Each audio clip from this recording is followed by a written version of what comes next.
ও মাগো বেড়া খুব খুশি গো। কি যে খুশি খুশি লাগতিছে। এই যে তোর গাড়ি, তুই পাগল বসন তুই টান। সব বন্ধু বান্ধবের ঘর তলের মধ্যে হুন্ডা, শালা আমার যাউরে সুদা বাবা আমার আর হুন্ডা কিনি দেয় না।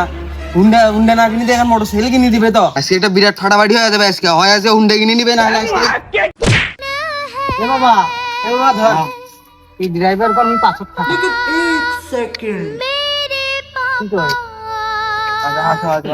যাক, আছে ৭০ বছরের সাধনা বাপে এসে পূরণ করে দিল। কি যে খুশি খুশি লাগতিছে। ও মাগো বেড়া খুব খুশি গো। এ বাবা আমি পাঁচক দিয়ে ঘুরি বেড়া। আয় বাবা তুই হুন্ডা গান দেখে খুব খুশি হবো। তাই নাকি? अभी मजा आएगा ना भिड़ो। এ বাবা এই যে তোর গাড়ি, তুই পাঁচক বসন তুই টান। যা শালা যাউরে বাপের কপাল মারি। এখান কি এখানে কি এই চালা গাড়ি চালা। না আমি চালাবো না। চালা গাড়ি চালা। না আমি- এ বাড়া আয় না তোকে এক খাবড়ে তোর কান মুখ লাল করে গেলাম। আয়, কি আর করার? তোর বেটা বাপ তো জীবনে হুন্ডা কিনে দিবেন না। চলা।